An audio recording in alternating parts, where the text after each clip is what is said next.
Bonne nouvelle pour la bande de diaspora éparpillée à travers le monde. Le quotidien est comme facile. Et ça le sous-souté au Katakayou, au Kénéroté, les agence pour la bande de Kombongo. Dans il y a application sans douleur au Ezali très facile. Au côté télécharger à partir à téléphone, na yo quotidien la bande de Ko au Baza na Kinshasa, République du Congo, au Baza na Congo Brazzaville, République du Congo.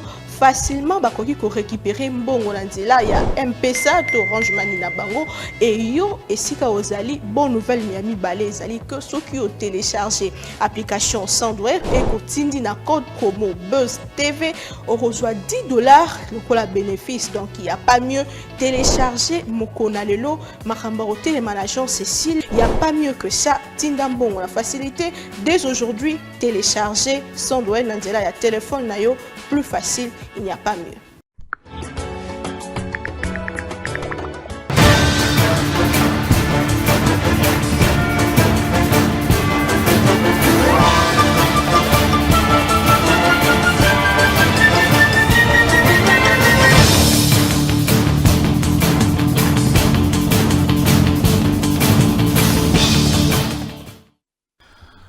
Augustin Kabouya a remis le rapport de sa mission d'information au président de la République. Celui-ci a reconduit cette mission afin que ce dernier complète son rapport par des éléments structurants qui faciliteront la conclusion d'un accord de gouvernement entre les membres de la coalition majoritaire.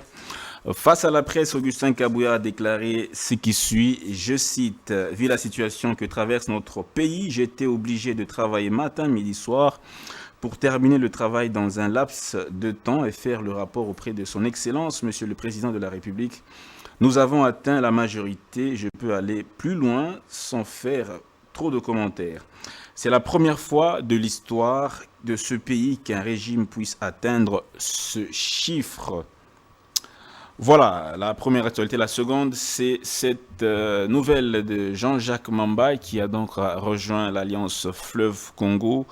Ce mouvement qui réunit notamment les mouvements rebelles hostiles à Kinshasa. Voici ce qu'il cite comme argument.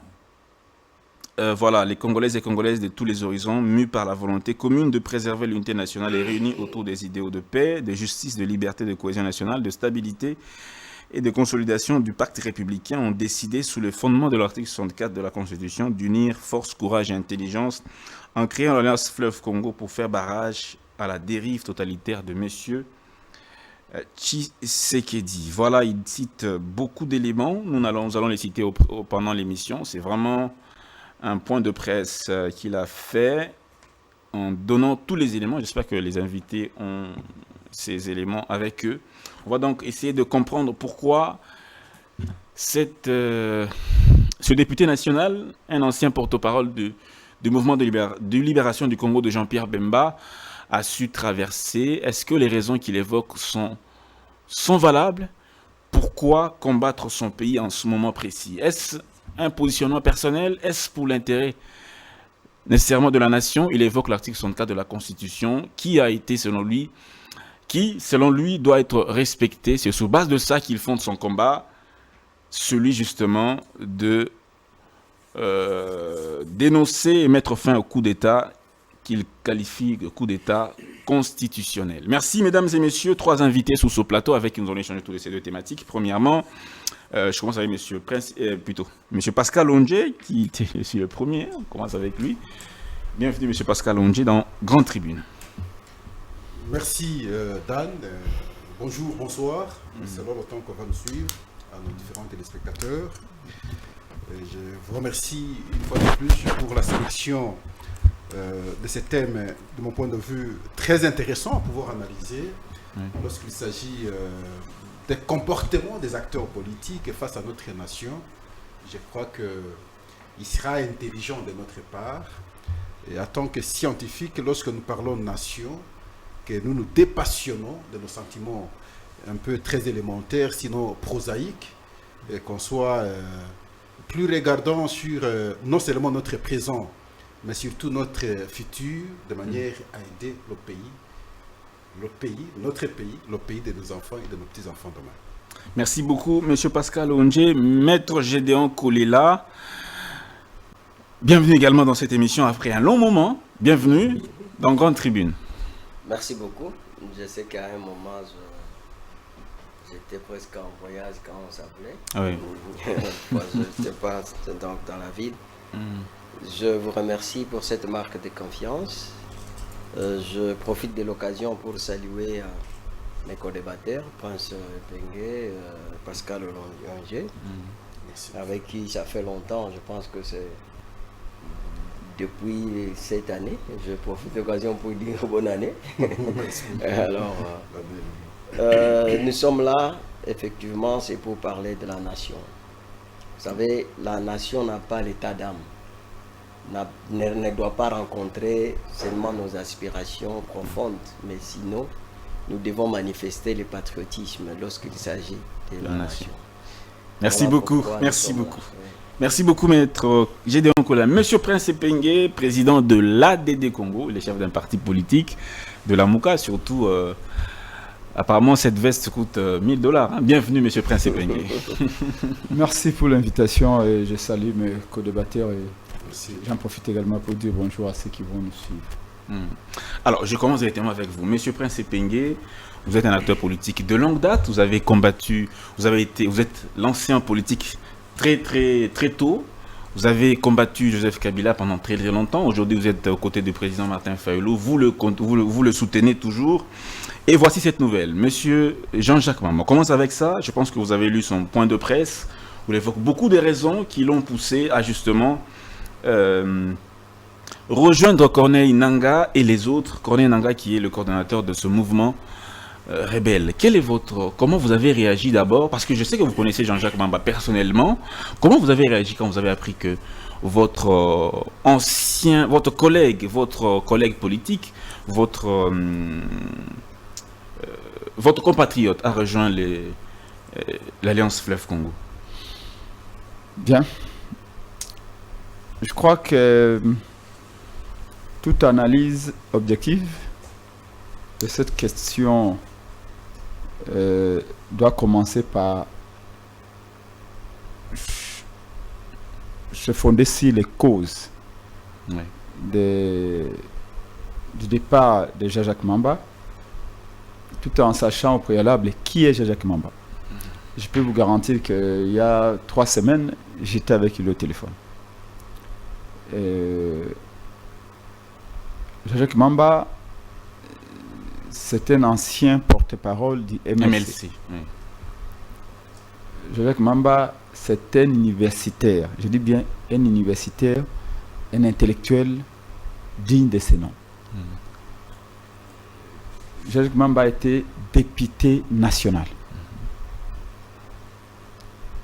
Jean-Jacques Mamba, il a été même DG, je crois, de CCTV.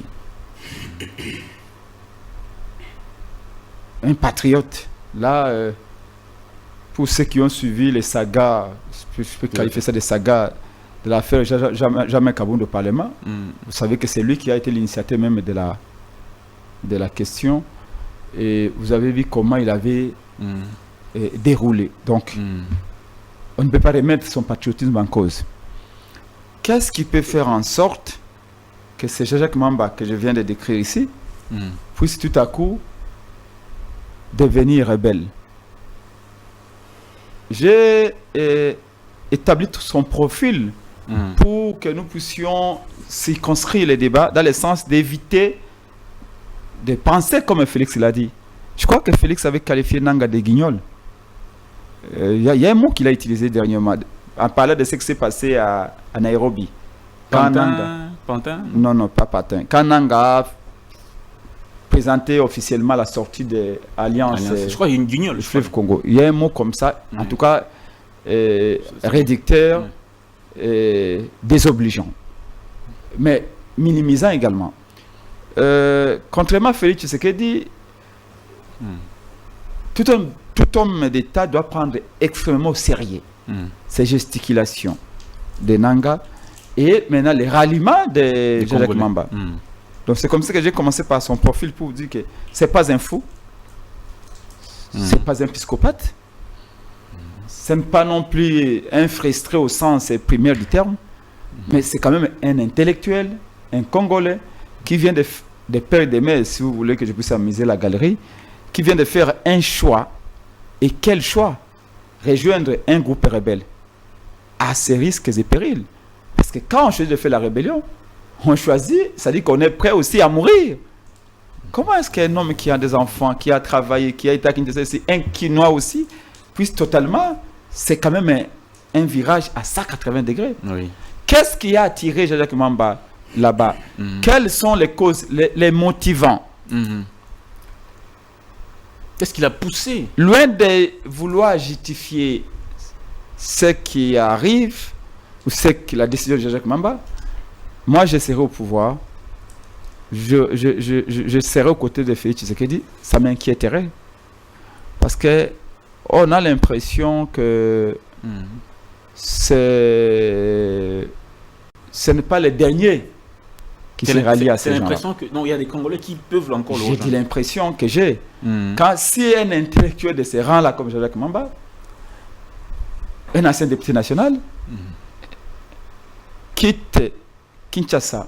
Parce qu'au départ, on disait, oui, Nanga, parce qu'on a ravi à Nanga ses gisements, ces concessions minières, c'est comme ça que Nanga est parti. Oui. Mais là, Jean-Jacques Mamba, qu'est-ce qu'il a perdu? Je ne vois pas ce qu'il a perdu. Il a été candidat. Bon, avec ces simulacres d'élection, même à l'IDPS, les gens pleurent. Son ancien parti, le MLC, a marché ici pendant près de 3 semaines. Même au sein de l'IDPS, il y a des contestations. Parce que tout le monde sait que ce n'est pas une élection, c'est un gigantesque désordre qui est organisé par Kadima. Il base son combat sur... Il tire son combat de l'article 64 de la Constitution, qui dit qu'il faut barrer la route à toute personne qui exerce le pouvoir en violation de toute norme constitutionnelle. Vous savez, moi je ne vais pas vraiment me baser sur ce qu'il dit là, parce qu'une raison, comme on dit, celui qui veut noyer son chien, à qui dérange. Les raisons, on peut toujours en inventer. Oui. D'ailleurs, posez-vous la question, pour quelle raison son papa politique, Jean-Pierre Bemba, avait pris les armes contre Musée? Retournons dans l'histoire. Pour quelle raison Lambert Mende avait pris les armes? Il faut d'abord commencer à demander à Bemba, pourquoi avez-vous pris les armes contre Musée Kabila qu'on avait qualifié de patriote? Parce qu'aujourd'hui, on fait le contresens. On commence à faire le contresens de l'arrivée de Musée Kabila. Nous étions Quinois ici. Toute l'arrivée de Musée Kabila, c'était une fête. Moi, j'habitais à Kingavois. On est parti accueillir les Kadogo. On a fêté, on disait, il nous a libérés de la dictature de Mobutu. L'IDPS avait envoyé ses cadres à l'intérieur pour être nommés. Pendant que Tshisekedi avait pris contact avec Musée Kabila. C'est l'histoire, c'est écrit. Allez au centre d'études politiques à l'INIKI, vous allez trouver des ouvrages. Je ne vous arrête pas. Donc, demandez maintenant, c'est Musée qui est venu. À quel moment est-ce que Bemba avait compris que Musée était devenu un danger pour aller prendre les armes et s'attaquer au régime de Musée Kabila? Attention, l'histoire non seulement en train de bégayer, mais l'histoire en train de se répéter. Et dans les comportements de Félix Tshisekedi, qu'est-ce qui est en train d'inciter les autres? Je dis bien dans les comportements. Vous ne trouvez pas qu'on a en face de nous un régime méprisant? Méprisant comment, monsieur Prince? Vous n'avez pas l'impression d'avoir avec nous, devant nous plutôt, un régime qui s'inscrit dans la logique du chien à bord de la caravane passe? Est-ce que c'est condamnable ce qu'il a fait, monsieur Jean-Jacques Mamba? Est-ce que c'est condamnable? Mais toute prise d'armes contre son pays est toujours condamnable. Oui. Maintenant, après, on peut toujours épiloguer sur les facteurs déterminants. Et c'est ce que je vous dis. Et moi, je serai à la place de Félix Tshisekedi, je m'interrogerai. Qu'est-ce qui fait qu'un Congolais comme moi, un Quinois comme moi, qui n'a jamais des antécédents à ce sens-là, puisse aujourd'hui rejoindre un mouvement rebelle contre mon régime? Qu'est-ce que j'ai fait? Quels sont les actes que j'ai posés? Pour éviter que d'autres puissent encore aller là-bas. Je crois que je dois l'avoir ici dans ma voiture. Un professeur un recteur d'une université aux États-Unis qui a écrit un ouvrage sur les 80 comportements qu'un homme peut adopter. 80 comportements possibles qu'un être humain, qu'un homme peut adopter. Votre pasteur que vous voyez, très honnête, dans un contexte donné, dans des circonstances bien définies, peut devenir le plus grand escroc. L'imam ou le prélat que vous voyez qui vous prêche la bonne parole peut devenir un homme extrêmement violent. Tout dépend des conditions dans lesquelles vous le placez. Est-ce que Félix Tshisekedi, par son comportement avec son régime, n'est pas en train de mettre les Congolais dans une situation où ils n'ont de choix que d'agir ainsi? J'ai dit, c'est une façon de réfléchir intelligente. Vous savez que même votre chien, d'ailleurs, avant d'y arriver, il y a le général américain MacArthur. Oui. Quand le Japon capitule, il arrive à Tokyo. Vous savez ce qu'il avait dit à ses militaires? Les Japonais ont capitulé. Nous avons gagné la guerre. Mais s'il vous plaît, personne n'aime l'humiliation. N'osez pas de prendre les femmes, n'osez pas de s'en prendre à les enfants. À moins que vous soyez sûr que vous voulez en faire des ennemis à vie. C'est-à-dire que quand certaines personnes se sentent étrangers dans leur propre pays, ils peuvent avoir 1000 façons de réagir. Je dis bien, je ne justifie pas la position de Jean-Jacques Mamba, mais je suis en train de parler des facteurs déterminants. Merci beaucoup, monsieur. Et même votre chien, quand vous le bloquez trop, il va développer. Le chien aura des solutions. Et dans l'art de la guerre, Sun Tzu, les stratèges militaires chinois ont dit, tu passes cercler l'ennemi, mais laissez-lui toujours une petite ouverture pour qu'il s'enfuit. Mais quand vous l'avez encerclé totalement, sa force va tripler, pas même quadrupler, parce que pour lui, c'est sa vie qui est en danger, donc il va jouer la survie. Ce qu'il faut, c'est que nous devons réfléchir si quel est notre comportement par rapport aux autres, pour éviter qu'on arrive dans pareille situation. Mais je ne suffit pas parce que toute prise d'armes contre sa République, contre son pays est toujours condamnable. Nous, avec Fayulu, nous avons toute la légitimité de prendre les armes. On a compris. Mais on a dit non aux armes parce que nous avons choisi la démocratie. La démocratie. Merci beaucoup d'avoir argumenté en premier sur ce sujet qui en tout cas crée la polémique. Monsieur Pascal Olonje, votre point de vue, quel est votre avis? Comment vous avez réagi après avoir appris cela? Il a été votre DG, je crois bien, à CCT. Non, vous n'avez pas travaillé à CCTV. Comment vous avez réagi par rapport à ça? Merci d'abord pour la question, Dan. Jean-Jacques Mamba, c'est un ami, c'est un collaborateur. Il est devenu directeur général de CCTV pendant que j'étais directeur des programmes de CKTV. Nous avions le même bâtiment, 2 chaînes appartenant à Jean-Pierre Bemba. Et donc, je le connais très parfaitement. Jusqu'à la dernière minute ici, où il n'avait plus de bonnes relations avec son parti. De son comportement un peu trop imbu, ça il faut le dire, face à ses collègues du parti. Et même à l'égard des autres journalistes, membres de CCTV à son temps. Ça il faut le dire. Un peu conflictuel. Vous posez la question, qu'est-ce qui a motivé la position de Jean-Jacques Mamba? Vous avez suivi la réaction de Prince, il va dans tous les sens. D'un côté, il veut soutenir, de l'autre, il veut l'encourager. Alors, il n'a pas été juste. La première des choses, c'est qu'il faut condamner fermement un tel acte. Mais je vais arriver à la condamnation. Mais je commence d'abord par relever quelques points injustes, peu fondés de son action, à travers le point de vue. Il dit ceci.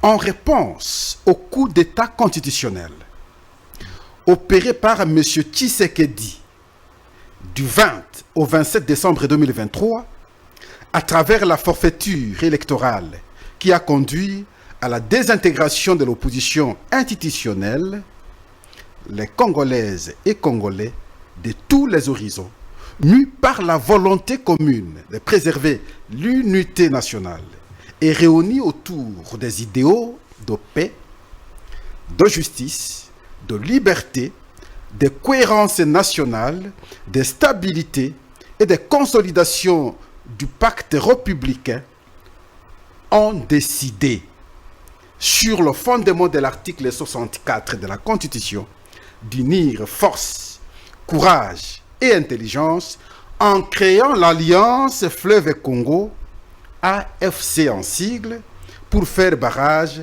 à la dérive totalitaire de Tshisekedi. Et donc, ici il dit que si il est mécontent, c'est parce que Tshisekedi a organisé un coup d'État électoral de ces élections ici, de quoi nous avons créé l'alliance Fleuve Congo. Fleuve Congo. Or, cette alliance a existé bien avant les élections. Ça, c'est mensonge. Vous allez comprendre que la justification qu'il avance en termes de frustration, ça n'a pas de sens ici. L'alliance a été créée bien avant.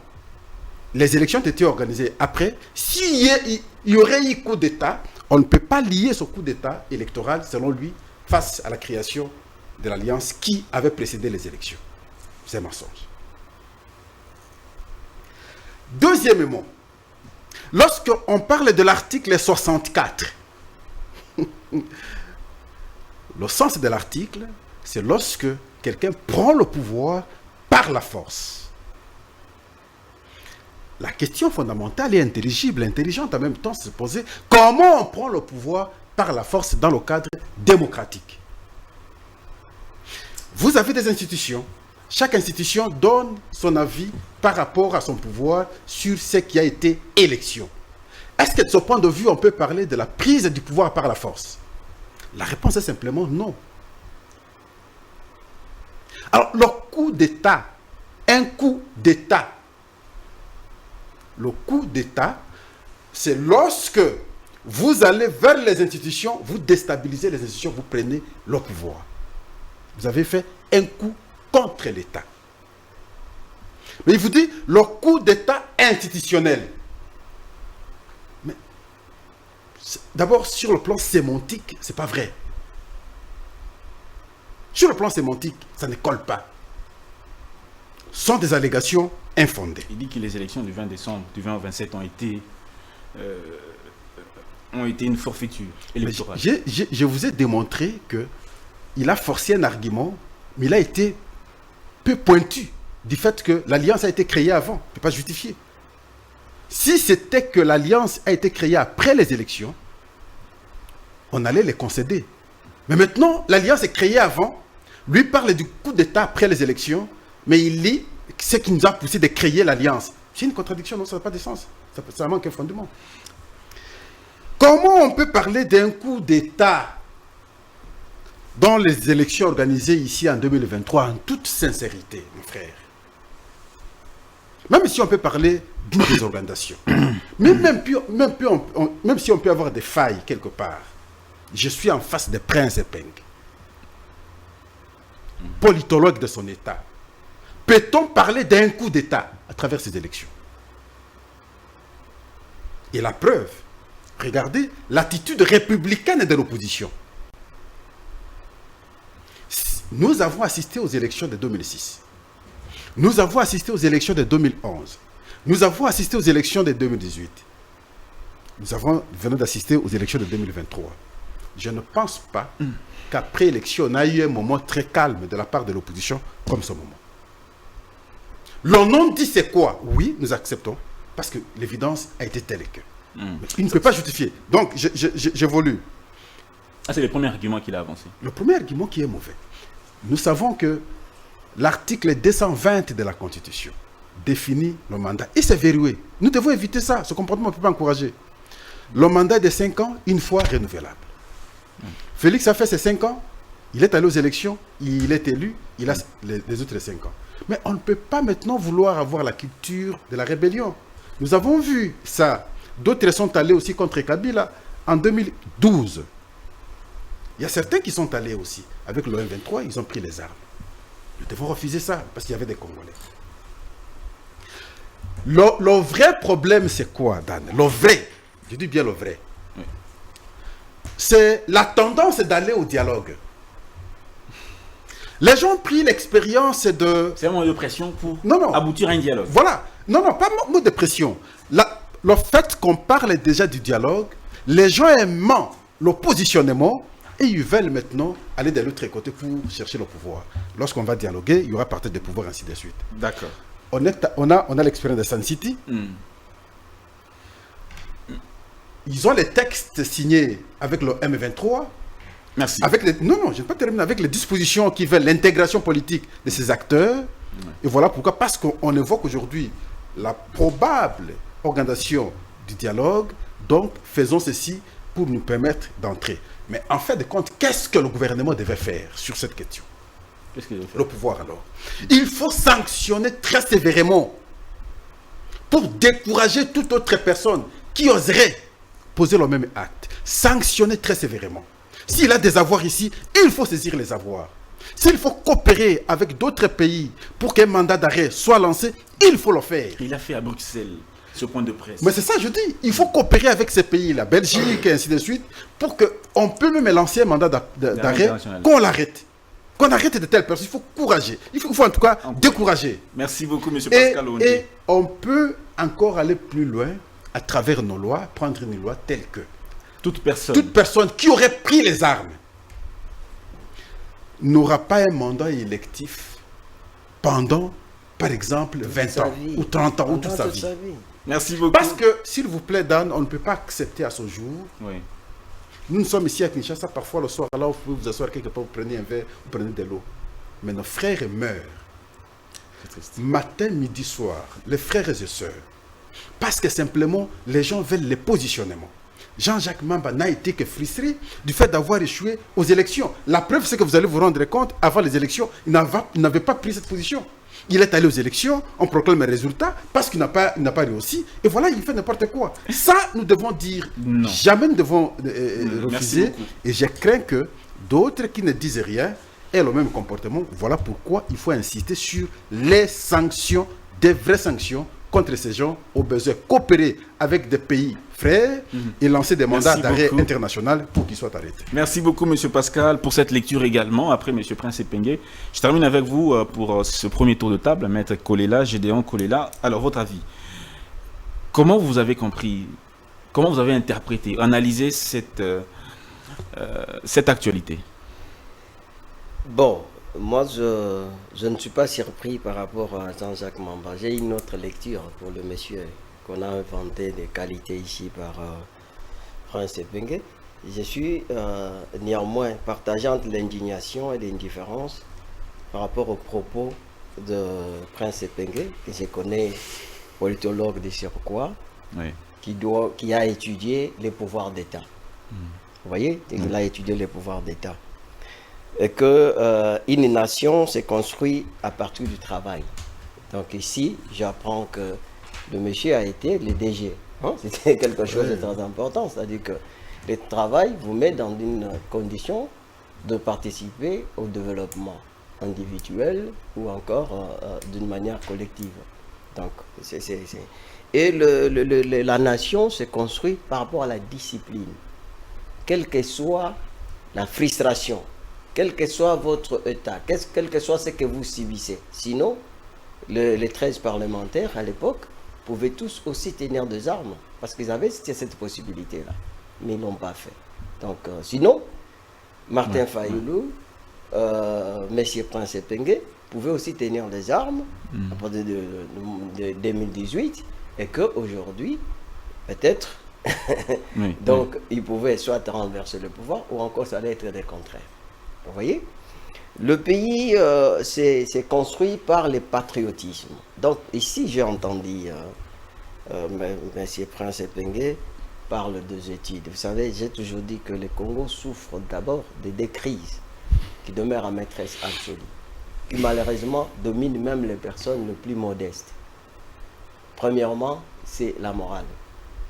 Vous voyez, donc nous n'avons pas les gens qui sont affectés des complexes affranchis et des rationalités pour préserver les acquis sociaux et politiques, afin de rendre les Congolais plus meilleurs. Et alors que cela était les mobiles même, et cela constituait les mobiles de la perspective de l'indépendance. Mais regardez depuis l'indépendance jusqu'à aujourd'hui. Vous voyez? Deuxièmement, c'est le problème aussi de l'éducation. Les gens confondent, même donc, être universitaire et être intellectuel. On ne peut pas être intellectuel sans l'élément moral, sans le patriotisme. L'éducation, c'est autre chose. L'éducation est capitale que si le concept entreprend le développement. Car on ne peut pas parler de développement si on n'a pas postulé un système éducatif. Je pense que ce n'est pas le sujet, on va revenir. Donc c'est pour dire que un monsieur qu'on peut appeler intellectuel, mais qui n'a pas le patriotisme. Je ne sais pas. Moi, la lecture que j'ai pour ce monsieur, à ce point-là, c'est que je l'ai trouvé un monsieur qui est dans une sorte de manipulation par procuration. Donc, par exemple, l'histoire de Kabound dont il a évoqué ici, vous allez voir qu'il a joué les rôles de Ketampan dans les traits-canards dans lesquels Kabound est tombé, mais les tapis dans l'ombre qui avaient tout concocté en moindre détail, c'était la famille politique de Joseph Kabila. Et après ça, vous avez vu que le monsieur, aujourd'hui, je ne voudrais pas faire, donc il a fait une analogie correcte, mais ici, l'élément le plus important qu'il faut dire, c'est la frustration. S'il était proclamé député, je ne pense pas qu'il pouvait se relier à Nanga. Parce que moi, je peux poser la question, cette mauvaise gestion dont il reproche Tshisekedi a commencé quand? Parce qu'il a fait 5 ans avec Tshisekedi. Il a été dans tous les officiers, non? Parce qu'il est parmi les 13 députés qui ont eu à concocter pour qu'on arrive même à voir la proposition de loi électorale. Donc ils ont vu tous les leaders, ils voulaient en fait qu'on puisse élargir les cadres pour arriver à avoir une loi électorale qui pouvait mettre tout le monde d'accord. Et là, il parle. Et à ce moment-là, il espérait aussi d'être ministre. Il a été déçu parce que je l'ai toujours suivi. Vous voyez? Donc, alors, les frustrations, vous voyez, il faut faire très attention. Nous sommes dans une étape, dans une période où il faut faire très attention. Moi, ici, je vais tirer l'attention de tout le monde. Et que les Congos d'hier, ce n'est pas les Congos d'aujourd'hui. Je ne pense pas que notre peuple, comme le prince Epeng a dit au moment des musées, et je pense que c'est ce que les gens se font comme idée. Et notre peuple aujourd'hui, je ne le vois pas prêt d'accéder à une démarche de déstabilisation de l'État au profit d'un aventurisme tyranné. Mais la question aussi, c'est que il n'est pas le premier à quitter Kinshasa pour aller là-bas. On a l'impression que c'est un cycle. Non, mais écoutez, c'est pas parce que si on parlait, moi je pense que cette guerre que nous avons aujourd'hui, est-ce qu'ils ne sont pas en train de légitimer le M23? Non, c'est ce que j'ai dit. La guerre du M23. Est-ce que vous savez que la guerre qu'on a aujourd'hui, au-delà d'être la guerre économique pour les multinationales, au-delà d'être une guerre, donc telle qu'on connaît, que nous sommes parfois le sujet de la jalousie pour d'autres, mais c'est une guerre insensée qui ne pouvait pas durer longtemps. Mais pourquoi cette guerre insensée fait en sorte qu'elle puisse durer longtemps? C'est parce que nous avons l'absence du patriotisme. On parle de patriotisme que lorsqu'on a les sentiments de solidarité, de l'appartenance, les deux qui conduisent à la cohésion pour le moral de la communauté. Et si quelqu'un n'a pas le moral de sa communauté, vous voyez, donc il a cette facilité de tuer son frère. Et moi, selon ma lecture, je pense que Monsieur Mamba, c'est comme un criminel qui revient toujours sur les lieux de crime. Parce qu'il a été parmi les vautours qui ont profité des cadavres innocents des Congolais, soit disant qu'ils combattaient Kabila, le problème c'était Kabila, mais ils ont travaillé avec Kabila dans 1+4, n'est-ce pas? Ils n'ont jamais tué Kabila, ils étaient Kabila en face, mais ils ont partagé le pouvoir. C'est une répétition de l'histoire. Donc aujourd'hui, je suis estomaqué de voir quelqu'un qui mène un combat loyal, même si je ne mets pas mes points de vue d'accord avec Prince Epeng. Mais sur cette question, je n'attendais pas Prince Epeng de parler ainsi, parce que Prince Epeng a toujours mené son combat sans pourtant penser à rallier les rebelles.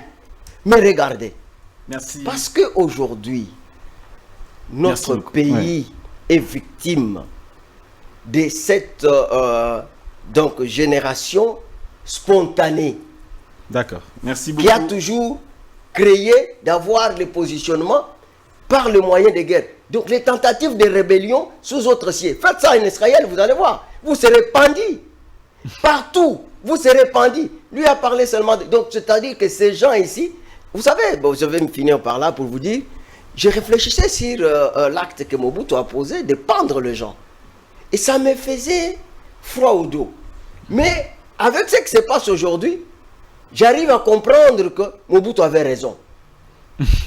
Et que donc, à ce qui concerne les tentatives de rébellion, la trahison, l'espionnage, des gens qui se versent dans ces pratiques-là, peine de mort. Ils doivent mériter la peine de mort. Ils doivent être pendus. Merci beaucoup. Heureusement que la peine de mort chez nous n'est pas abolie, mais il est suspendu. Merci beaucoup, Monsieur Prince Epengue. En tout cas, peut-être, on a l'impression que ce qu'il dénonce ici, c'est aussi ce que vous avez toujours dénoncé, hein, légitimité des institutions, la gestion du pays à tâtons. Vous avez même aussi évoqué l'application de l'article 64 à l'issue des élections. On a l'impression que c'est pratiquement les mêmes arguments que l'opposition utilise contre le président Tshisekedi, que M. Jean-Jacques Mamba utilise, mais lui, il va à l'extrême pour prendre les armes. Pourquoi vous ne vous êtes pas engagé dans cette voie-là? Et c'est quoi la conséquence? Vous savez qu'on ne peut pas, et il est, je crois, ça c'est mon avis, hein, on ne peut pas faire la politique sans idéal. Mais malheureusement au Congo, c'est les médiocres qui avancent plus très vite en politique. Constatez cela. Déjà comme Fayoulou, qui sont honnêtes, qui sont droits, qui a des valeurs, qui a des principes qu'il défend, les gens ont l'impression qu'ils passent leur temps. Et je crois que le peuple congolais contribue également à cela. Comment ça? Quand vous êtes un ancien ministre et on vous voit à pied, tout le monde doit rigoler. Comment est-ce que c'est un ancien ministre? Quand on te voit dans une voiture catch, on dit non, comment c'est un ministre dans une voiture catch? Non, il faut avoir un gros cylindré. Et ça incite les gens à voler. Ça incite les gens à faire n'importe quoi pour arriver au pouvoir. C'est-à-dire que nous sommes dans un pays où il n'y a plus d'interdit. Tout est permis. Si vous allez au Japon, en Corée, en Chine, on vous dira ça chez nous, on ne fait pas. Tu peux tout insister, on te dira non. Il y a une anecdote d'un ambassadeur qui est arrivé ici et qui a dit le Congo est un pays magnifique. Nous, dans toutes les ambassades au monde, il y a toujours des fonds pour financer la recherche d'informations. Mais au Congo, nous n'utilisons pas ces fonds. Parce qu'au Congo, il suffit seulement d'arriver à Kitambo ici, tu demandes à n'importe qui les informations. Même l'information le plus secrète, vous les aurez. En fait, ne sont même pas secrètes. Il dit que n'importe où au Congo, tu peux avoir les informations d'État. Il suffit d'aller au Parlement de l'UDPC. Si tu sais que c'est fait à la présidence, tu seras au courant. C'est un ambassadeur qui dit ça. Mais ailleurs, tu ne peux pas. C'est-à-dire que nous sommes un peuple, je dirais, atypique. Et nous devons vraiment travailler pour rejoindre la voie de la respectabilité. Oui, nous, la Mouka, nous, ADD Congo, Epengue, Martin Fayoulou, les autres, nous avions toutes les raisons de faire la rébellion. Vous savez qu'à M23 en 2011, parmi ces revendications, il avait mis la question de la vérité des urnes. Parce que la vérité des urnes n'a pas commencé avec Fayoulou. Plus ou moins les mêmes langages, mais pas les mêmes approches. Et M23 revendiquait également la victoire de Tiens Tshisekedi Lumumba en 2011. Là, c'est revendication. Non, le M23 a été créé en 2012. En 2012. Mais les élections sont passées quand? Quand on fait des élections, juste, effectivement, ils ont réclamé les élections. Moi-même, la première fois qu'on m'arrête au camp Tchatch, c'était en 2012 et nous étions le 21 décembre 2012 avec Chaloupa et Jean-Pierre Ndangui. On est rentré de l'ambassade de la Suisse et on nous a dit que non, vous vous êtes retrouvés chez Kabila sans invitation. On m'a déshabillé au camp Tchatch sous Kabila. Donc, le M23 avait des revendications également électoralistes. Et là, le M23, attention, Alliance, là c'est Alliance Fleuve Congo. Il faut comprendre où est-ce que les gens sont en train de nous amener. Souvent, regarde la trajectoire évolutive de la crise congolaise. À chaque fois, les MLC n'était pas une création congolaise, politique congolaise, ou politico-militaire congolaise. Les MLC, c'était une affaire des Ougandais. Mais ils ont saupoudré Bemba et ses amis pour donner une connotation congolaise. De la même manière, RCD. Les avocats comme il faut les autres, là, ce sont des gens qu'on a pris, des Congolais qu'on a mis là pour donner un peu cette teinte-là congolais. donner un peu du sang congolais dans un mouvement, dans un corps purement rwandais. Ici, ce qui est en train d'être fait, si vous analysez très bien et froidement, vous remarquerez que Kagame a compris que l'M23 n'est pas une étiquette qui vend.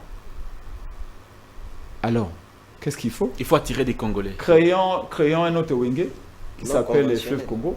Et là, croyez-moi, je dis, ce n'est que Jacques Mamba n'est pas le dernier.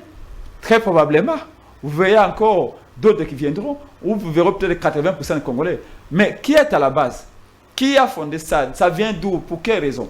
Ça, c'est pourquoi il faut analyser ça froidement. Froidement, les stratèges doivent analyser cette affaire-là pour comprendre pourquoi.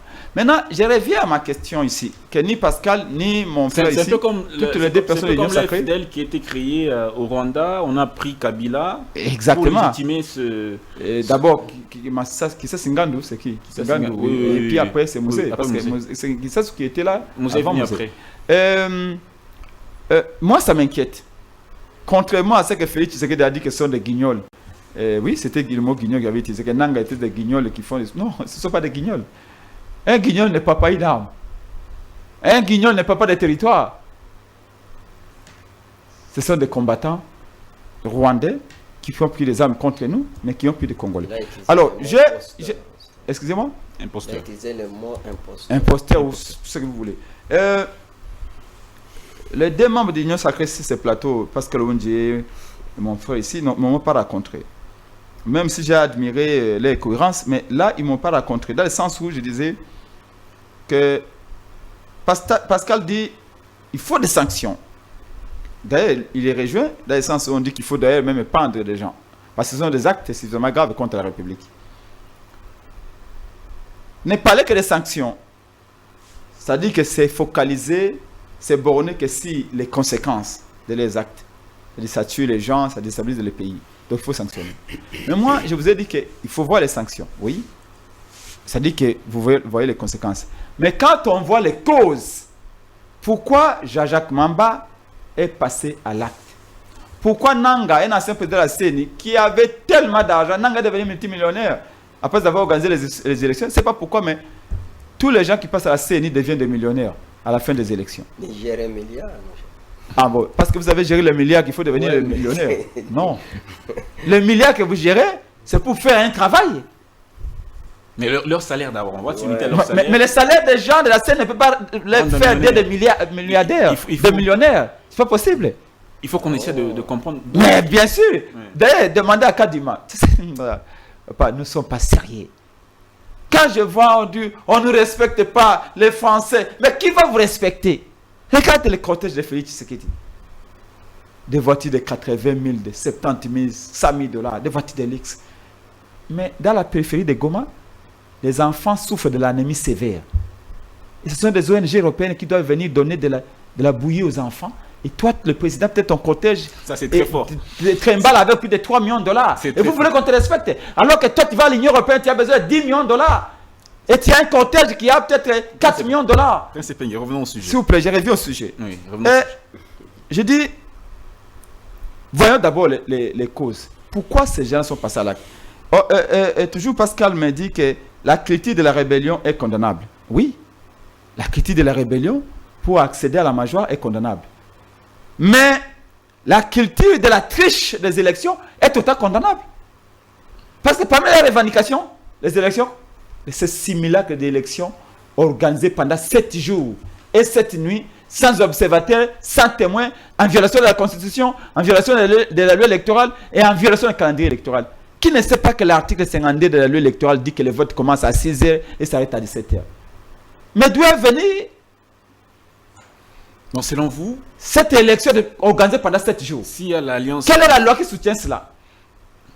Mais M. Pascal vient de dire ici que l'Alliance Fleuve Congo est née avant les élections. Mais peu importe. Non, moi, tu sais que si tu vas dans ce type d'analyse, oui, tout de suite ils vont dire que non, vous voulez justifier la rébellion. La rébellion. Un mouvement peut être né avant ou après. Je vous ai dit ici, l'IDPS avait soutenu l'AFDEL. À partir de Kivu, non comme Sid, Maniema. Mais partout, Mouzé prenait. Mouzé n'avait pas une base. C'est les gens des postes que Mouzé nommé. Dans la territoriale. Tout le monde le témoigne. Beaucoup qui sont devenus des PPRD, tout ça. Ce sont les anciens membres cadres de l'IDPS qui ont été nommés par Mouzé dans l'administration, dans la territoriale. Donc, la question de dire, on peut adhérer à un mouvement après sa naissance. Même si j'ai que Mamba, je n'ai pas compris moi aussi. Parce que quand il parle, il fait comme s'il créait, c'était la naissance même du fleuve Congo. Alors le fleuve Congo est né à Nairobi. D'ailleurs, nous savons que le gouvernement avait demandé qu'on puisse extrader, plutôt, le gouvernement avait demandé des explications au gouvernement Kenya. Et le président kenyan avait dit que non, le Kenya était un pays démocratique, chacun est libre de tenir sa déclaration, etc. Donc je chute en disant, que autant que nous condamnons la critique de la rébellion, autant que nous condamnons la critique des tricheries des élections, papa. Merci. Et les frustrations. Mais les frustrations dans une certaine mesure peuvent être justifiées, papa. Est-ce que vous savez ce que c'est fait à la Cour constitutionnelle aujourd'hui? Qu'est-ce qui se fait là-bas? La CNI a tripatouillé les résultats, a fabriqué tout ce qu'il a fabriqué. La Cour aussi a train de fabriquer ses députés. Vous entendez l'histoire où on nous dit à la FUNA qu'il y a une députée, une dame qui était candidate députée, qui n'a pas été publiée par la CNI. Mais aujourd'hui, la dame veut remplacer un candidat qui a été publié par la CNI. Et on dit que cette dame-là ne rate pas. Quand elle a mis sa cible, elle vous a ciblé. Croyez-moi, on te descendra, la Cour te remplacera. Et celui qui sera remplacé à la Cour, à la FUNA, va faire quoi? Va être aussi un frustré. Croyez-moi, papa, même quand ce gouvernement sortira, il y aura des frustrés. Je ne dis pas que parce que vous êtes frustré, qu'il faut prendre les armes. Et je suis pas un élément là, un argument, parce que l'on dit, si les élections 2023 constituent un coup d'État, ce qui s'est passé avec ces élections, vous appelez ça élection. Moi, j'appelle ça simulacre d'élection. Oui, c'est un coup d'État, Pascal. Pourquoi ces élections constituent un coup d'État? Pourquoi? Félix Tshisekedi s'est maintenu par la force. Et oui. Quand les mécanismes... Il y a eu des PV à la fin de... Les mécanismes censés faciliter le peuple à opérer son choix sont parasités volontairement. Il y a coup d'État. La CNI est l'organe organisateur. La CNI ne peut pas se substituer au peuple pour fabriquer un député, pour fabriquer des présidents. La CNI est un organe qui facilite au peuple. La CNI mène un travail technique. Merci beaucoup. Vous savez quand la démocratie est organisée en Grèce. Merci. Bon, merci. C'était pour permettre au peuple. Merci beaucoup. Parce que le peuple ne peut pas choisir lui-même ses dirigeants. Je vais vous repasser. Les mécanismes d'opération de ces choix, d'opérationnalisation de ces choix, sont rationalisés par la voie de ces boîtes noires qu'on appelle la CNI. Donc, entre les inputs et les outputs, il faut qu'il y ait cohérence. Ici, le peuple va voter et quand ça sort là-bas, ce sont des gens qu'on nomme. Et donc, ici, il y a visiblement eu un coup d'État dans la mesure où la volonté du peuple a été bloquée et a été transformée autrement. Et donc, pour moi, il faut tenir compte des frustrations, des inégalités, des injustices que les gens subissent. Quand vous frustrez les gens, quand vous régnez, vous ne gouvernez pas l'injustice, il y a lié de se poser 1000 questions sur les conséquences de votre comportement. Merci beaucoup, Monsieur Prince Epengue de l'ADD Congo. Monsieur Pascal Ondje, la question de la répétition de l'histoire. Ceux qui ont pris pour les armes hier à l'époque, AFDEL, RCD, on va dire même CDLI, c'est ça, là aussi, a pris les armes. Voilà, tous ces gens qui ont pris les armes, qui ont été à l'issue des accords nommés à des postes juteux, justement. Voilà. Vu qu'ils n'ont pas été sanctionnés hier, ce n'est pas ça qui pousse les autres à penser qu'ils peuvent aussi se retrouver dans la même situation. Effectivement, c'est cela le problème. Mais je souhaite ici que, parce qu'il s'agit de la République, c'est mes premiers mots d'ailleurs lorsque nous avions commencé l'émission. Nous sommes des gens qui tiennent le flambeau pour montrer la voie aux autres. Parce que nous sommes entrés au banc de l'école. Je crois que de nos points de vue, nous pouvons aider beaucoup de gens.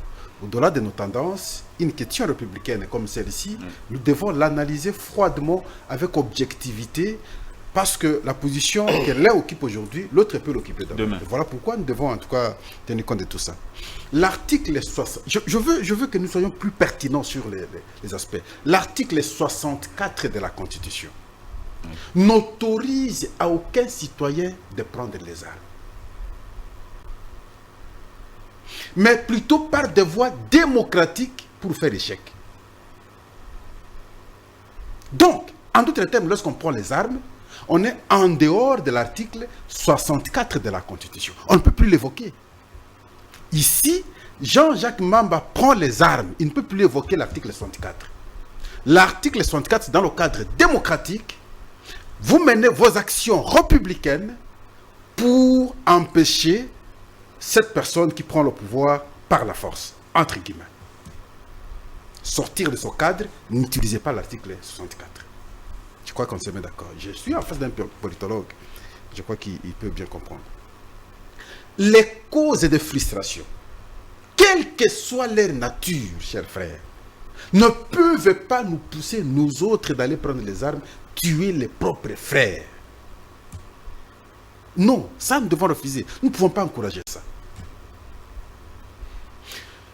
Le contexte également doit être évoqué ici. Parce que souvent nous reculons. Nous voyons l'OMRC à son temps. Ils ont pris les armes à l'époque de... Non, le contexte d'aujourd'hui, c'est que nous avons le pacte républicain. Nous avons la Constitution. Nous avons enterré à Sun City et à travers le référendum des élections ici, nous sommes dit, pas question qu'un quelconque monsieur puisse prétendre prendre le pouvoir par les armes. C'est la Constitution que nous avons aujourd'hui. Alors maintenant, le contexte de 98-99 n'est pas celui d'aujourd'hui. À l'époque, on n'avait pas le pacte.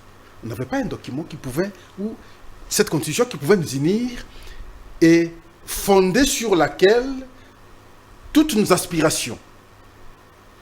Mais aujourd'hui, nous avons la Constitution avec ses interdits. Mais oui, Prince, lorsque nous avons accepté la démocratie, nous devons comprendre qu'il existe aussi des types de démocratie. Nous avons la démocratie consensuelle qui exige des compromis. À l'africaine d'ailleurs, c'est la démocratie que nous avions. Lorsque nous avons des différends, on peut se réunir, réfléchir pour trouver solution. Nous avons importé la démocratie électorale, la démocratie majoritaire. Et nous allons aux élections, celui qui a plus de voix est élu et proclamé. Il gère. Pendant sa gestion, il faut rester républicain parce que tous les actes qu'il va poser, il ne va pas rencontrer vos attentes. C'est comme ça que nous avons l'opposition. Ce n'est pas parce que mes attentes ne sont pas rencontrées par la gestion de tel monsieur, et donc moi je dois prendre les armes contre mon pays. Ce que vous allez tuer là, vous n'allez tuer personne de ceux qui gèrent le pays. Vous allez tuer les innocents. Et pour ça, en tout cas, je pense que nous ne pouvons pas accepter. Nous avons importé la démocratie, que le plus majoritaire dirige le minoritaire, et voilà, on est dans ce cadre.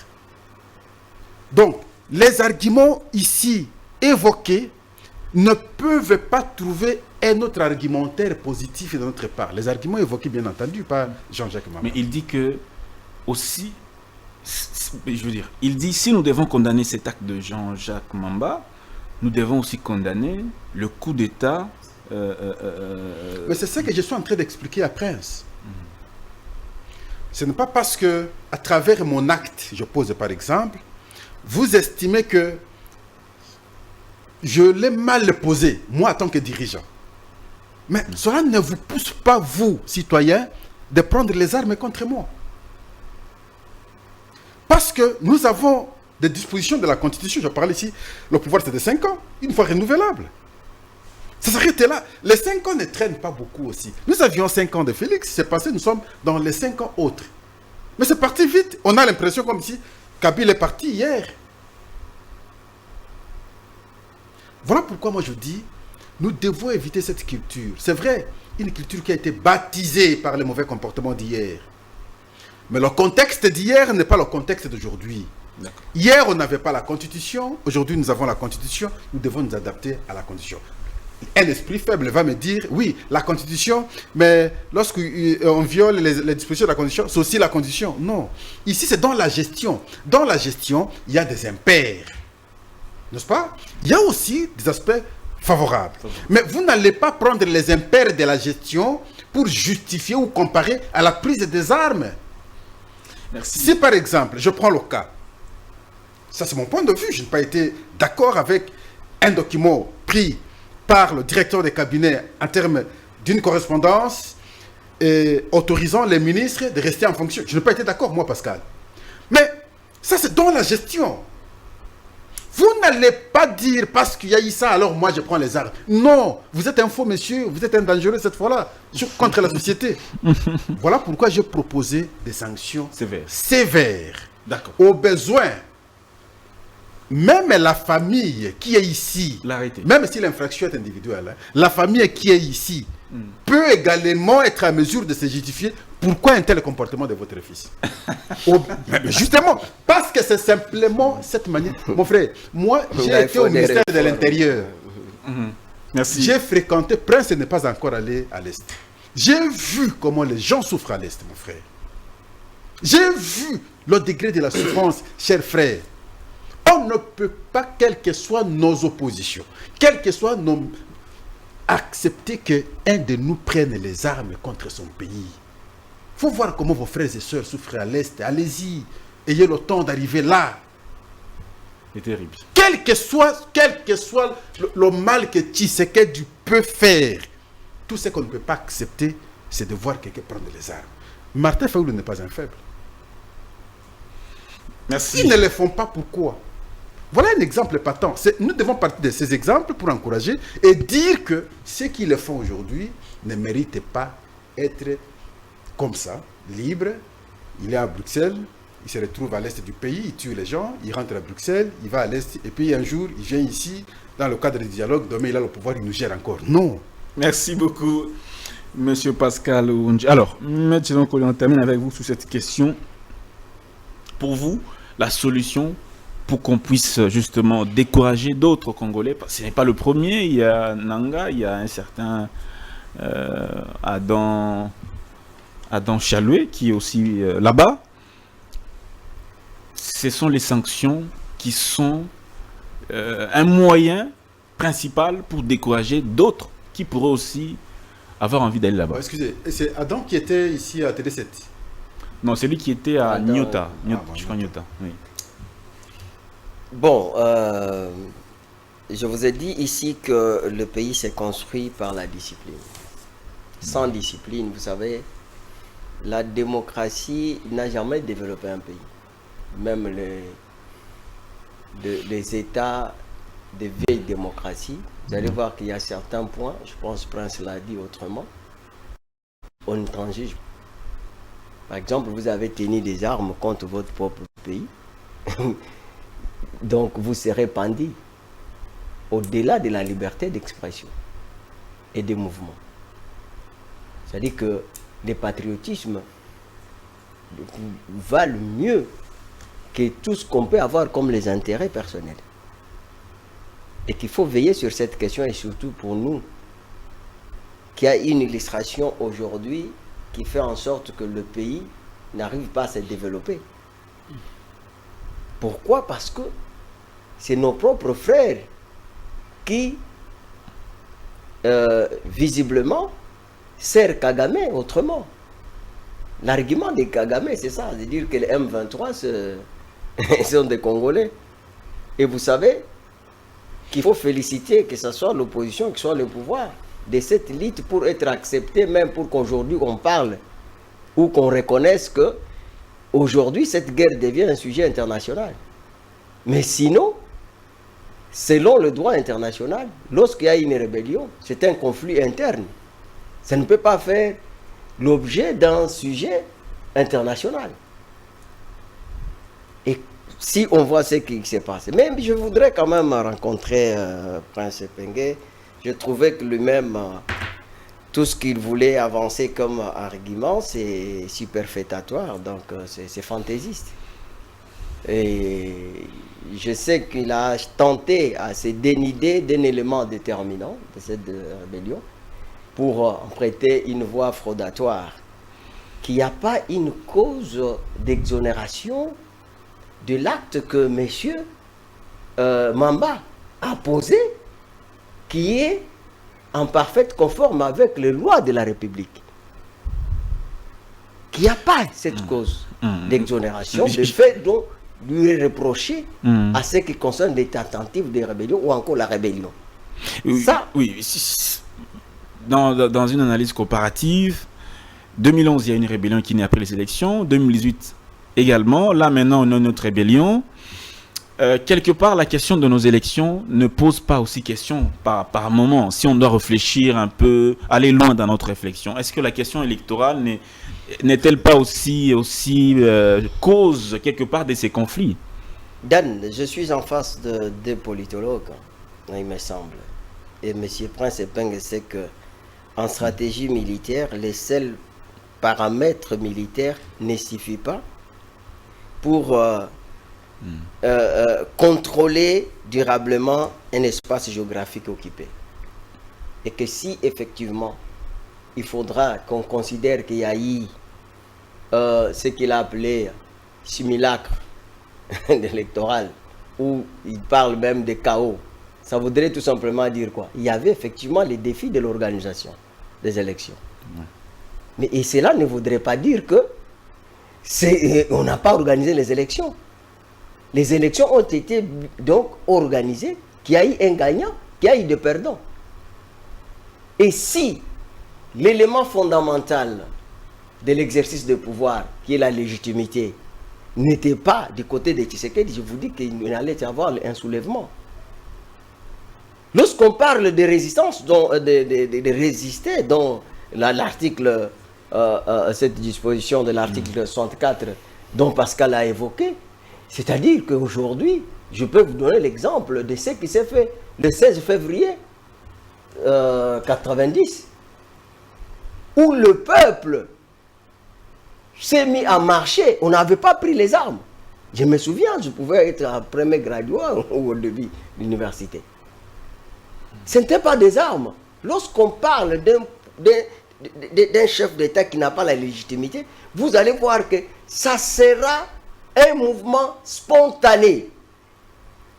Ce n'est pas un mouvement où on doit voir les gens qui vont aller prendre les armes pour même distribuer. Non. C'est une rébellion 2011. La rébellion n'est pas comparée avec une résistance du peuple contre le pouvoir qui n'est pas légitime.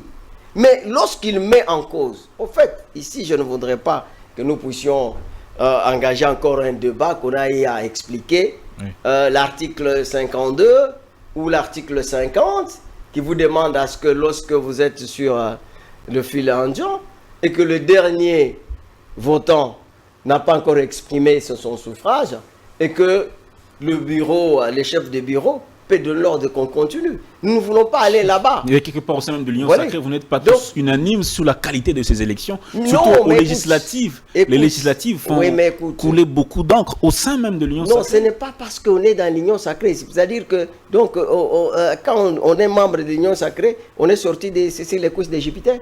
Non, on a tous des ambitions. Les ambitions sont individuelles. Vous voyez? Et d'ailleurs, ça peut aussi servir pour dire que même certaines personnes qui sont du pouvoir sont frustrés. Et c'est une cause pour eux d'aller à une rébellion? Non. Il n'y a pas une cause d'exonération pour exprimer ces frustrations par rapport à la rébellion. Ça n'existe pas. Donc nous devons parler le même langage. Tout ce qu'on peut avancer comme argument, c'est superfétatoire, c'est fantaisiste. C'est super. Alors, maintenant, est-ce qu'il n'y a pas risque que 2028 ou 2029, je ne sais pas moi, on connaît la même chose? Pardon? Est-ce qu'il n'y a pas risque que 2028, 2029, on est encore... Non, moi je pense qu'aujourd'hui, comme je vous disais, parce que pour moi, vous voyez que nous avons parlé quand même le même langage. Je vous ai dit que c'est une guerre insensée. Si aujourd'hui les multinationales, si aujourd'hui les Kagame ont le courage de dire que non, c'est un conflit interne. Pourquoi? Alors que lui a une vision expansionniste qui est portée par nos propres frères. Oui. Lorsqu'il vous dit que le problème, ce n'est pas les M23, parce que même Tshisekedi est venu trouver ces problèmes.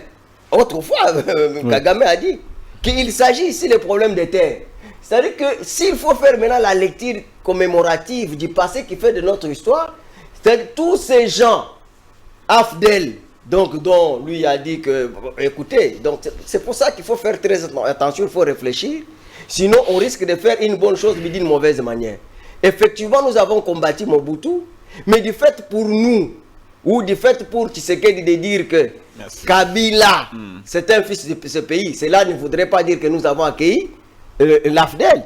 Parce que le même Tshisekedi nous avait dit que Kabila était le fils de ce pays-là, donc Kabila qui a profité effectivement de membres de l'IDPS par cette déclaration, nous l'avons demandé de dire que non, il faut prendre les autres, les Rwandais qui vous ont accompagnés, qui le retournent chez eux.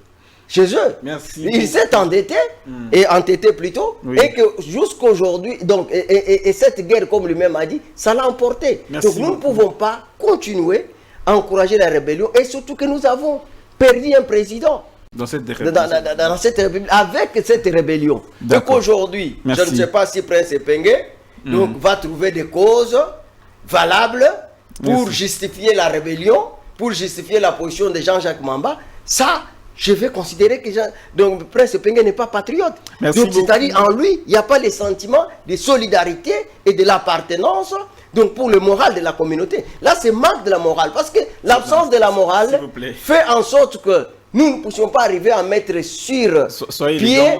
Non, je ne parle pas de lui tout simplement, je parle des gens qui ont l'absence de morale, parce que l'absence de morale de la communauté. Merci beaucoup. Aujourd'hui, fait en sorte que nous n'avons pas des institutions sur pied de haute démocratie capables d'accélérer le développement du pays. Ça, il faut les reconnaître. Merci beaucoup, Maître Gédéon Kolela.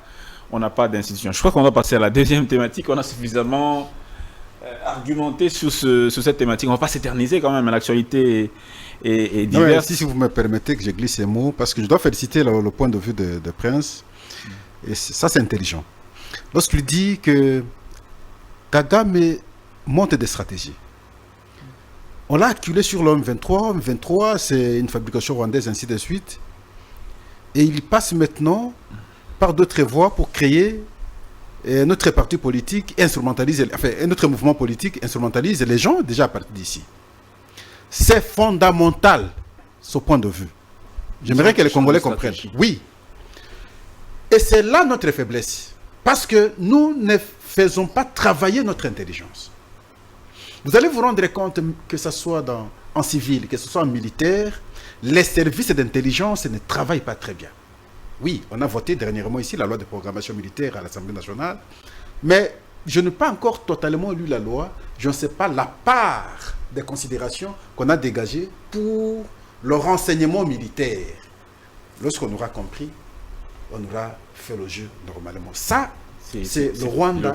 Et pour ça, je dis à Prince, félicitations pour avoir compris cela. J'étais en train de réfléchir sur son point de vue là. En tout cas, et quand vous analysez depuis qu'on a commencé l'ORCD ainsi de suite, ça c'est la stratégie.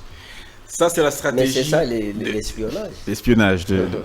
Merci beaucoup. Prince Epenge, on doit avancer. La deuxième thématique, c'est celle de cette décision prise par le président de la République de confier aux membres du gouvernement l'expédition des affaires courantes et même les élus qui sont ministres.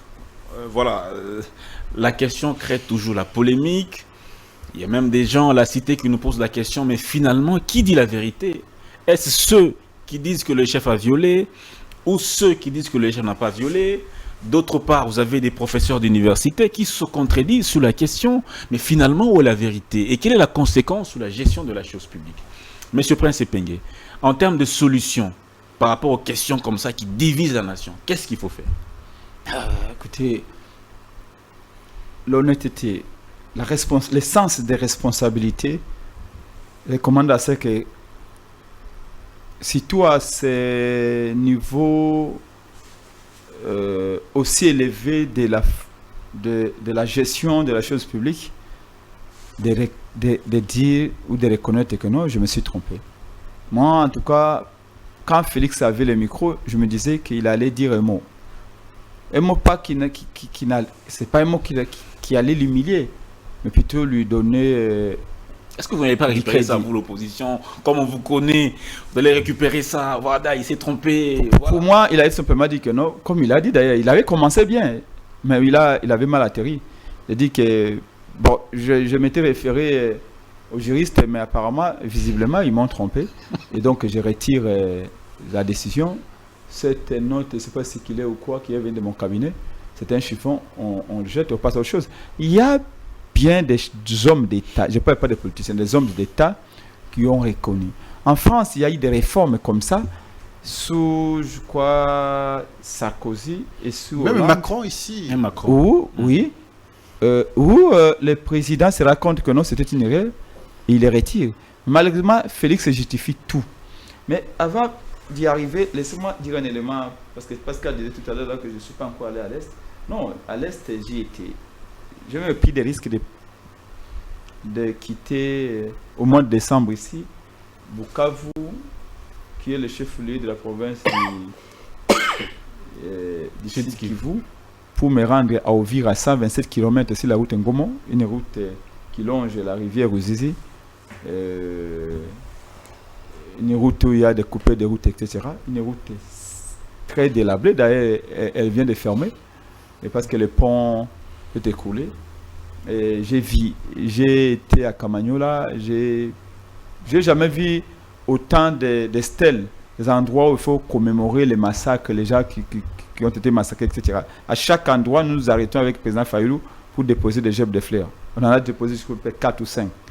Juste à 127 km de Uvira. J'étais à Goma, j'ai été déposer les gerbes de fleurs avec le président Fayulu sur la tombe de Lee Kouloula qui a été brûlé, oui. Dans sa maison parce qu'il luttait notamment contre les violences et contre tout ce qui se passe là-bas au nord Kivu. J'ai été voir là où on a enterré les Wazalendo. Ah oui. On a déposé également les gerbes de fleurs. Et donc j'ai visité la périphérie de Goma sous la pluie d'ailleurs. Tous ces camps de déplacés, c'est pourquoi j'en parle. J'ai vécu, j'ai fait des vidéos en direct sur ma page qui compte plus de 50 000 personnes. Et donc j'ai été à Bunia, et là les rapports des Nations Unies viennent de tomber. 40% de la population de Bunia est dans des camps de déplacés. Donc 40% de la population, non, 40% de la population de l'Ituri, de la province de l'Ituri, vit dans des camps de Bunia, déplacés. 40%. Bunia, c'est le chef-lieu de la province de l'Ituri. Oui. 40% de la population, notamment les territoires d'Irumu et de Djougou, 40% de la population de la province est dans des camps de déplacés. 40%, vous vous rendez compte? J'ai été dans les camps de déplacés, dans le périphérie de Bunia, des gens qui ont fui les territoires de Djougou et qui sont là. D'ailleurs, 5 ont été tués par les ASIF. Donc, la situation est catastrophique, Pascal. Je suis d'accord avec vous. La situation est catastrophique. Et une des agences des Nations Unies a dit que 27 millions de Congolais vivent sous insécurité alimentaire. 27 millions. Allez en Bujimaï. Vous savez que le Kasaï est une des provinces où les gens souffrent le plus de la tuberculose. C'est une maladie qui est fondée sur la malnutrition. Vous trouvez de l'eau potable, c'est un problème. Ça, tout le monde le sait.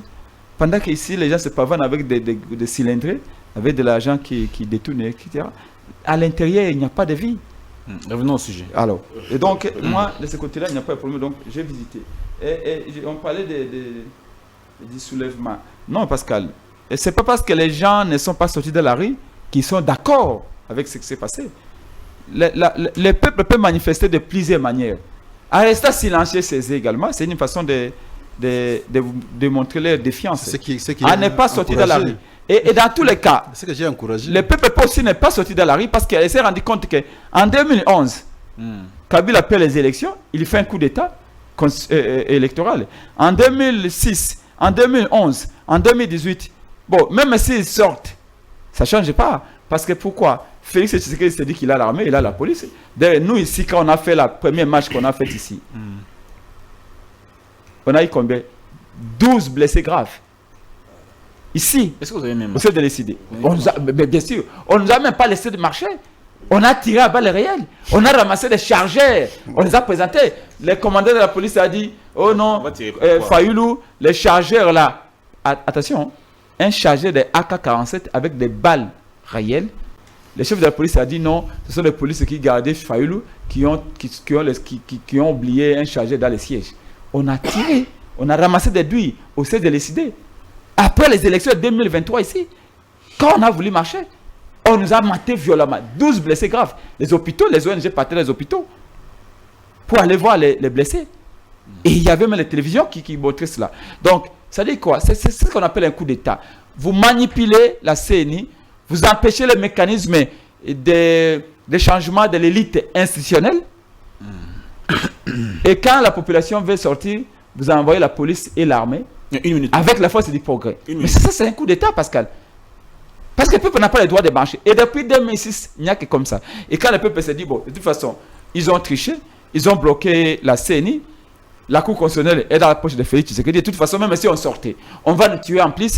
Et l'armée, la police vont protéger ces faux résultats. Donc, le peuple est dans une impuissance telle qu'aujourd'hui, certaines personnes pensent que la seule façon, c'est de prendre les armes. Merci. Et l'article 64 de la Constitution, là non plus, ne dit pas aux Congolais, à moins que j'adopte. De prendre les armes. Vous savez, professeur Mbata, Oui. vous avez la vidéo aux États-Unis, Oui. dans un voyage où Martin Fayulu était là, Félix était là, quand les Américains nous ont appelés en 2017, Kabila était encore au pouvoir, le professeur Mbata, votre éminent professeur de l'Union sacrée, avait dit quoi? La constitution congolaise est la seule, est la meilleure au monde, est la seule qui donne au peuple le droit de se rebeller. C'est vrai contre quoi? Contre ce type d'élection. Donc, je ne vais pas justifier ce que Jean-Jacques Mamba a de faire. Merci S'il vous beaucoup. plaît. Il pouvait se tromper aussi. Attention. Il pouvait se tromper aussi. Attention. Merci beaucoup. Attention. Je n'ai pas dit. Merci beaucoup. Je n'ai pas dit. Bengue. Non, s'il vous plaît. Merci, on Est-ce a que vous pouvez me compris. protéger? Le temps. Je n'ai pas dit que le professeur Mbata a raison. J'ai dit que le professeur Mbata, qui est le célébrissime professeur de l'IDPS, les constitutionnalistes, a dit que la constitution congolaise est la seule qui donne, est la meilleure au monde, à ce sens qu'elle donne le droit au peuple de se rebeller, de faire la rébellion. Mais j'ai dit ici que toute rébellion contre la République est condamnable. Et j'ai même démontré que nous sommes les personnes les mieux placées pour faire la rébellion, à ce sens qu'on a gagné les élections en 2018. Félix Tshisekedi et Kabila nous ont accordé la victoire. En 2023, on nous a humiliés, mais nous avons dit nous ne prendrons jamais les armes. Nous n'encouragerons jamais personne de prendre les armes contre la République. Merci beaucoup. Alors, je reviens maintenant. Je suis super, en une seconde. Super, en une seconde. On n'a plus le temps. Ce que Félix a fait, ce que Félix a fait, s'il vous plaît, est une violation de la Constitution. S'il vous plaît. La seule chose qu'on nous demande, je ne vais pas ici m'improviser juriste. Tout le monde le sait que dans les cas où les ministres choisissent d'aller au Parlement, la Constitution est claire. Merci beaucoup. Ou soit tu es député, ou soit tu es ministre. D'accord. Tu renonces à l'un, tu es choisi et l'autre. Mais dès le moment où Félix Tshisekedi, avec son petit cabinet, improvise une note pour demander au ministre, dans la fois être député, être ministre, ça viole la Constitution. La chose la plus simple aurait été qu'il renonce à sa décision. Et ça aurait été plus simple. Malheureusement, il a continué. Il a persévéré dans les règles. Monsieur Dan, je maintiens ma position parce que nous faisons un débat à caractère pédagogique. On ne doit pas laisser les gens qui nous suivent dans une confusion énorme pour dire que en art opératique, il est tactiquement facile d'occuper militairement un territoire conquis, mais il est stratégiquement très difficile d'y assurer les contrôles pérennes. Je pense que vous voyez ce qui se passe avec la guerre d'Ukraine. Les gens pensaient que la Russie pouvait facilement, dans une semaine, régler donc ces cas-là, tout comme aussi l'Afghanistan avec les Américains. Vous voyez que ce n'était pas facile. Mais la question pourquoi ça? C'est parce qu'il s'agit de la légitimité. La légitimité, c'est les fondamentaux, c'est les fondamentales pour l'exercice du pouvoir. Je vous dis qu'ici, les élections de 2023 C'est de premières élections qu'on a vues, qu'on a proclamées pendant les jours. Vous voyez, il n'y avait pas cette coupure des réseaux sociaux. Donc, il y a eu un calme absolu. Il ne faudra pas venir ici raconter des choses parce qu'on est opposant, non. Mais c'est là. N'est pas à mettre en cause les défis de l'organisation. Et ça se trouve toujours donc, partout au monde. Et le Congo ne vit pas sur une planète Mars. Vous avez vu aux États-Unis, du fait pour Trump de mettre en cause l'élection de Biden, il n'a pas donné, lui, le droit de faire la rébellion. Il est là. Il est en train de se préparer pour remporter les élections qui viennent. Et c'est comme ça. Parce que nous avons tous adopté donc, les régimes démocratiques. Nous devons compétir et on a donné l'occasion à tous les candidats. Alors, on sait qui a battu campagne, avec quel message. Et notre peuple est mûr aujourd'hui. Merci beaucoup, Medjedon Kolela. Le temps, vous ne m'avez pas laissé poser la question, mais vous avez répondu. Non, mais c'est pas un problème. C'est pas un problème. On doit gagner le temps. Je voulais. Malheureusement, s'il vous plaît. Donc, je termine sur cette question. Malheureusement. On parle de violation de la Constitution. La question de l'exposition des affaires courantes, ça divise. Qu'est-ce qu'il faut à l'avenir pour que nous arrivions tous à nous mettre d'accord sur certains points, même s'il y a des points qui nous divisent? Je crois qu'il y a un problème des Français. Et c'est là où je ne suis pas d'accord avec lui, m'opposer Mbata sur le plan intellectuel, comme si moi je dois me référer à Mbata. Non, en tout cas, il est professeur d'université, oui, mais je suis diplômé de la même université pratiquement. Je ne pense pas qu'il soit une référence intellectuelle de Pascal. Ça, moi, je m'oppose, je refuse. Il est juriste, oui, je le respecte, mais j'ai mon secteur en même temps. Et je crois qu'il peut aussi se référer à moi. Moi, je ne pense pas que sur le plan des droits, c'est à lui que moi, parce que je dois me référer de temps en temps. Ça, je refuse. Oui, je pense qu'il y a un problème des Français. Pourquoi? Parce que on parle de la démission après l'investiture d'un ministre élu député. Il aura 48 heures pour démissionner. Moi, je pensais que le gouvernement étant, et ça, Mbata ne sera pas argumenté, le gouvernement étant la conséquence du Parlement, à partir du moment où le président de la République prête serment, l'Assemblée nationale tombe déjà à ce moment-là. Et donc, le gouvernement aussi tombe. C'est de là qu'on parlerait maintenant d'expédier les affaires courantes. Jusqu'à l'investiture maintenant du député ministre, et là, on parlerait avec un français clair, quitter le gouvernement. Ça allait nous éviter les ambiguïtés inutiles. Bon, ça, c'est Pascal. Deuxièmement, sur la question électorale, je vous avais fait une proposition parce que vous avez dit, mais je crains qu'en 2028 aussi on aura des mêmes difficultés. Mais c'est fort possible parce que quand vous regardez à chaque fois, lorsque nous organisons, nous avons toujours des problèmes. Je vous avais fait ici une proposition de 10 ans pour un mandat non renouvelable. Et on verra comme nous avons des dispositions intangibles aujourd'hui de la Constitution. Qu'est-ce qui sera avantageux pour le pays? On va nous éviter ces dangers. Ça va nous éviter la perte d'argent, des tensions inutiles, ainsi de suite. Parce que pendant les 10 ans, vous verrez, un président élu pour 5 ans, chez nous, a toujours un deuxième mandat. L'expérience que nous avons déjà. N'y a-t-il pas moyen, maintenant, cette fois-là, couler les 2 ans à un mandat, et puis, bon, on gagne et l'argent et le temps, et on évite même les difficultés que nous avons souvent à chaque fois lorsque nous organisons les tensions au pays. Et enfin, je dis, le cas Jean-Jacques Mamba ne peut pas être une référence d'exception à travers nos points de vue lorsque nous analysons la question. Nous devons condamner, décourager, proposer des sanctions, et le gouvernement, sinon, si c'est le gouvernement, notre justice doit effectivement, impérativement proposer des sanctions très sévères contre Jean-Jacques Mamba pour que cela décourage d'autres qui ont les mêmes velléités d'aller prendre les armes contre nos propres frères et donner raison indirectement à Kagame, comme nous avons analysé ici. Ça, nous devons nous opposer. Merci beaucoup. Moi, je voulais prendre 30 secondes par rapport à ce que... Si vous 30 secondes rapidement. Oui. Vous savez, je ne souscris pas à cette assignation de la résidence intellectuelle surveillée, c'est-à-dire, c'est pas parce que c'est le président qui a dit qu'il faut accepter. Mais je pense que Pascal doit comprendre que non, les gouvernements, parce qu'il est l'émanation du Parlement, c'est lorsque les mandats sont validés qu'à ce moment-là, d'ailleurs, même pour les ministres qui ne sont pas concernés, quand le Premier ministre dépose la démission, directement, ils sont réputés démissionnaires. Vous voyez, ils sont réputés démissionnaires.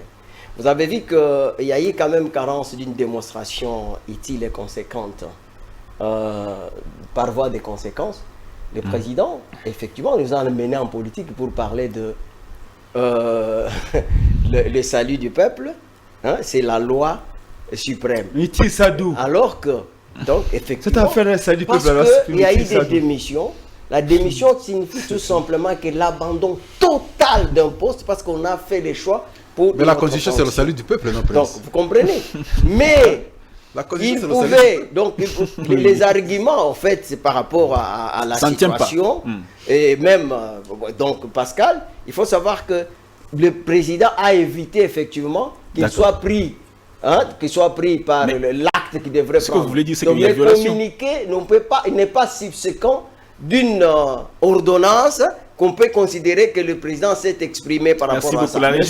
Il faut retenir que Félix Tshisekedi est un violeur patenté de la Constitution. Non, mais non, il n'y a pas de violation de la Constitution. Il a violé la Constitution dans tous les sens. Ce n'est pas une violation de la Constitution. Si la Constitution était une jeune fille, les ONG des droits des femmes seraient au rescousse de la Constitution. Il sait pertinemment qu'il a violé la Constitution et il dit que non, la volonté suprême conduira à violer même la Constitution. Et Félix a dit que non, les juridismes là ne m'intéressent pas. Moi, c'est la volonté du peuple. C'est le juridisme qui a fait qu'il puisse être là. Merci beaucoup. Donc, lui, il veut ignorer tout. Même les rois soleil, même Louis XIV ne fait pas ça que Félix a fait. Merci beaucoup. C'est très grave, pas de violation. Il ne fait que violer la Constitution. Et cet homme-là, c'est pourquoi j'ai dit que parfois les comportements des gens ne mentent pas. Il faut aussi.